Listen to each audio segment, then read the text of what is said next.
A sustentação oral do denunciado Felipe Garcia Martins Ferreira. Tenho aqui 4 advogados inscritos. Indago, doutor, se Vossa Senhoria fará a sustentação oral. Eu e o doutor Sebastião. Pode se identificar, por gentileza? Marcelo Almeida Santana, ministro. Pois não, seja bem-vindo. Tem a palavra pelo prazo de 15 minutos. Muito obrigado. Excelentíssimo senhor ministro Cristiano Zanin, na pessoa de Vossa Excelência, cumprimento a todos os presentes. Receba no dia de hoje a saudação respeitosa desta bancada de defesa. O tempo é curto, então vamos diretamente ao que é necessário que se diga. Com relação às preliminares que foram articuladas por escrito, são diferentes daquelas preliminares que foram julgadas no núcleo 1. Por quê? Porque no que diz respeito a Felipe, nós temos recortes personalíssimos.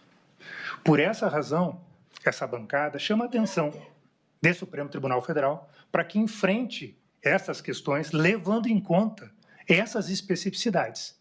Porque se simplesmente nós sobrepormos umas sobre as outras, nós estaremos deixando de enfrentar e de prestar a jurisdição. Bom, dito isso, avanço para um dado fundamental que nesta fala merece destaque. Vejam só, no dia 17 de outubro de 2023, a Polícia Federal representa ministro Fux pela quebra dos dados de geolocalização de Felipe. Os dados das ERBs. 17 de outubro. Logo em seguida, a relatoria dá vista para a Procuradoria-Geral da República, que se manifesta favoravelmente e mais, pede inclusive os extratos da empresa Uber. De maneira que no dia 24 de outubro, ministro Flávio Dino, de 2023, nós temos o quê?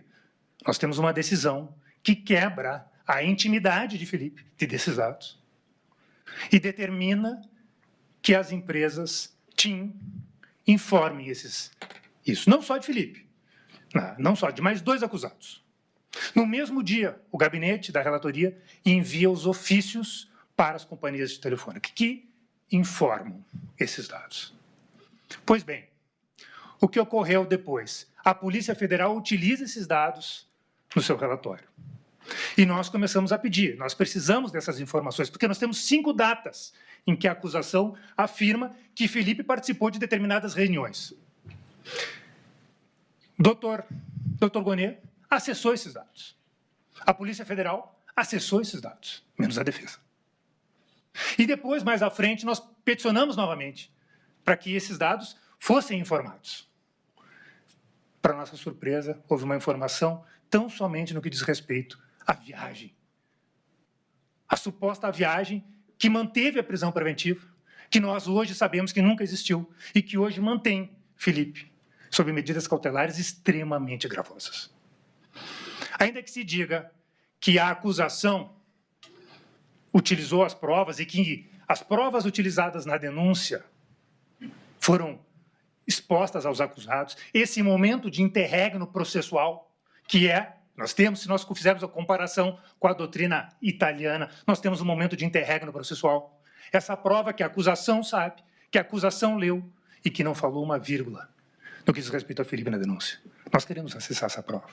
A PET 12.100 não tem. A 11.767 também não tem. Então, com a máxima vênia e com toda a humildade do mundo, esse advogado pede a essa corte que esclareça essa bancada de defesa. Porque esta prova nós queremos enfrentar neste momento, ministro Fux. Nesse momento, ministro Flávio Dino. Porque essa prova faz a contraprova dessas 5 datas de reuniões que Felipe nunca participou. Este é o ponto central do dia de hoje. Nós temos que conhecer esses autos. Nós temos que conhecer isso, nós temos que corrigir. O processo é um instrumento idôneo. O processo é um instrumento idôneo de reconstrução de um fato histórico. Nós precisamos disso. E é por essa razão que nós dissemos e reafirmamos a quebra do compromisso de legalidade do Ministério Público. Porque se pediu e acessou, e pediu do Uber também, essas provas têm que ser compartilhadas. Os americanos tratam isso de maneira muito clara. Disclosure. Como é que nós não vamos observar isso? neste processo. Necessariamente, nós temos duas opções. Ou se rejeita a denúncia, invertendo esta carga probatória em razão da ausência do Ministério Público ter se desincumbido do seu ônus processual, ou nós vamos admitir que esse processo não está apto para julgamento e vamos corrigir isso. E eu peço vênia para que Vossas Excelências ouçam um pouco mais desta bancada de defesa pelas palavras de meu colega, do Dr. Sebastião. Muito obrigado. Bom dia, senhor ministro. Sebastião Coelho da Silva, OAB 2552. Nas pessoas do eminente ministro Zanin, da ministra Carmen Lúcia, eu saúdo a todos os presentes com a paz do nosso Senhor e Salvador Jesus Cristo. Senhor presidente, eu começo trazendo para essa corte duas premissas.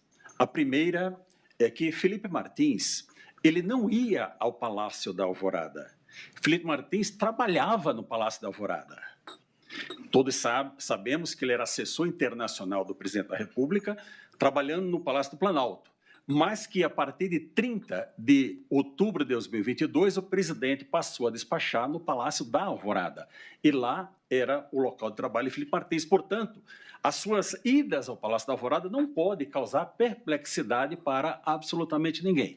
A segunda premissa é com relação aos documentos juntados pela douta Procuradoria da República. Um referente ao que foi encontrado na casa do ministro Onyx Torres, que o senhor advogado já bem esclareceu aqui, que era um documento público de muito antes das eleições, ministra Carmen, e que lá tem 3 digitais, do próprio Onyx Torres, do policial federal e do seu advogado. Então, Felipe Martins não tem qualquer relação com aquele documento. O segundo é o documento encontrado com o tenente-coronel Mauro Cid, encaminhado dele para outro telefone dele mesmo, onde ele coloca 3 datas, telefone, 3 datas importantes, utilizada pela Procuradoria da República. O colega falou de 5 datas, mas aqui na denúncia o que tem de relevante são 3 datas. Dia 6, dia 18 de novembro, dia 6 de dezembro e dia 7 de dezembro.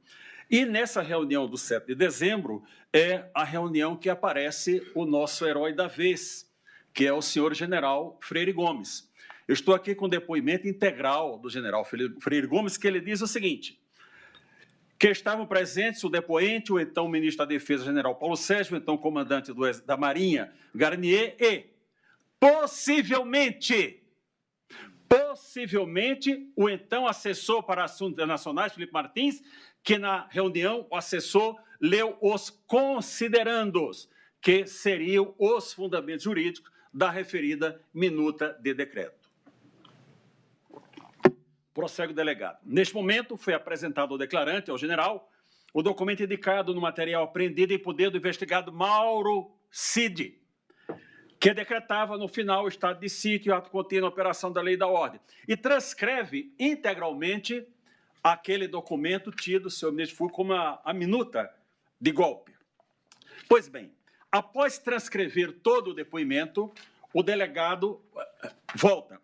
Indagado e apresentado neste momento ao depoente, que foi apresentado na reunião dia 7, respondeu que sim.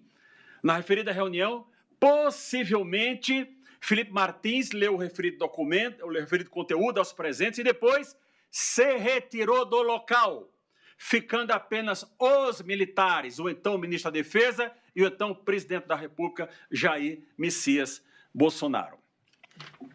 Eu volto ao documento mencionado. Senhora ministra Carmen Lúcia, senhor ministro relator. Ele foi encaminhado em 2 terminais, o 4085 final e o 3302, no dia 28 de 11 de 2022, às 23 horas e 39 minutos.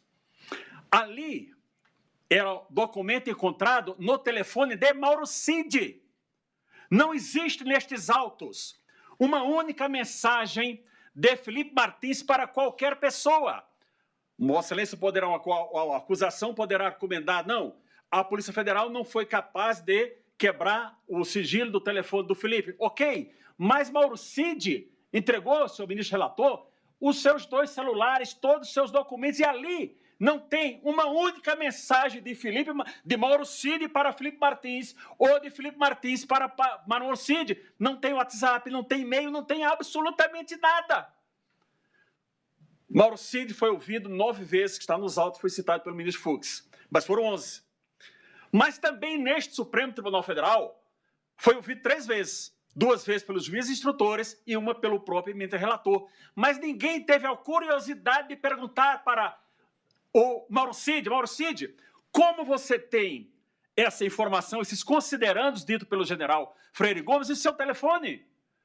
De onde você retirou esses considerandos? Prossegue o delegado, agora já num depoimento de 28 de agosto de 2023, o delegado diz o seguinte: Coronel Mauro Cid, só para a gente retomar um pouco, possível golpe de Estado, algum elemento material? Ele responde não. Em relação a Felipe Martins, para corroborar, o senhor tem prova do que apresenta para corroborar as informações? Tem algum elemento? Não. Especialmente em relação ao Felipe Martins e esse jurista? Não. O delegado, ok, tá. É essa que é a situação.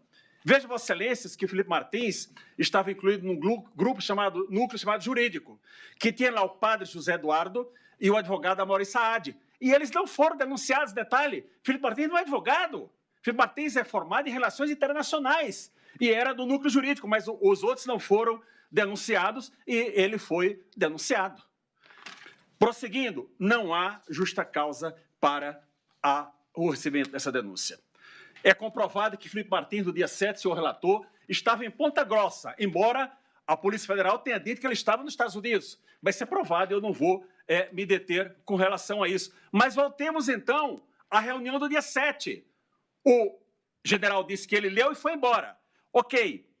Imaginemos que o presidente tivesse tratado das suas atribuições do artigo 84, do artigo 136, 137, 142 da Constituição, e tivesse resolvido que iria apresentar ao Congresso Nacional uma proposta de estado de sítio.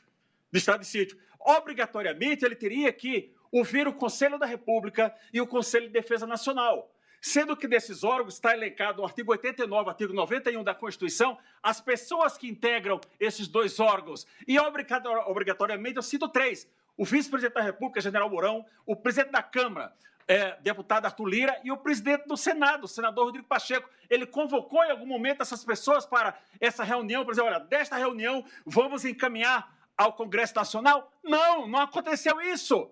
E eu trago um fato histórico para os senhores, eu tenho um documento, mas não vou apresentar. Em 4 de outubro de 1963, o presidente João Goulart encaminhou uma mensagem ao Congresso Nacional pedindo estado de sítio. Nas conversas, o Congresso disse não. Ele retirou no dia 7. O presidente João Goulart foi acusado algum momento de tentativa de golpe? Não foi. Senhores ministros, esse processo não há justa causa para receber a denúncia de Felipe Martins. Felipe Martins é um garoto brilhante, que aos 31 anos de idade exercia o cargo de assessor internacional do presidente da República, o mesmo cargo que hoje é exercido pelo senhor ministro Celso Amorim, que de 82 anos já foi ministro de 2 pastas, exerce hoje o mesmo cargo que Felipe Martins exerceu, dada a sua capacidade, dado o seu grande conhecimento. Eu quero, para finalizando, senhor presidente, deixar minhas homenagens aqui a todos os acusados, especialmente ao presidente Bolsonaro, a quem eu oro por sua saúde, ao general Braga Neto e ao doutor Anderson Torres. Em caso de recebimento da denúncia, eu rogo a Vossa Excelência que essas cautelares sejam afastadas. Não há necessidade. Felipe Martins ele não pode trabalhar, ele anda com a tornozeleira eletrônica por um fato que ele não cometeu, uma prisão que ele foi colocado sem que ele tivesse dado qualquer causa, um fato que não é verdadeiro. Então, não tem razão dele estar com essas medidas cautelares. Digo mais a Vossa Excelências que as guerras não importam como elas começam, senhor Procurador-Geral da República. Mas existe um momento que a guerra tem que parar. Melhor que seja num processo de paz, porque se não houver um processo de paz, teremos vencidos e vencedores e ninguém é vencido nem vencedor. Eu peço o afastamento das cautelares, caso seja recebida essa denúncia. E para finalizar, senhor presidente, estou dentro do tempo ainda, mas se passar um tiquinho, eu peço a tolerância a Vossa Excelência, não é? Mas para finalizar, nós tivemos nesse fim de semana, ministra Carmen, a celebração da Páscoa. O apóstolo Paulo, quando escreveu a Timóteo, ele disse, olha, Timóteo, na minha primeira defesa, ninguém me deu ouvidos, Mas Felipe Martins aguarda que esse tribunal hoje dê ouvidos à sua defesa e que aquele processo de crucificação que Jesus sofreu, Felipe Martins está sofrendo desde 8 de fevereiro de 2024, mas ele tem que acabar hoje. Vossa Excelência tem o poder para fazer isso. Eu peço, senhores ministros, a rejeição da denúncia. Felipe Martins só está nesse processo por um único fato de ser o assessor internacional do presidente Bolsonaro. Não tem qualquer relação. Imagine se ele tivesse feito a leitura desse documento, qual seria o problema? Eu poderia tratar aqui de outros artigos, mas consegui ficar dentro do tempo e agradeço a tolerância de Vossa Excelência, senhor ministro, nos 30 segundos que eu passei.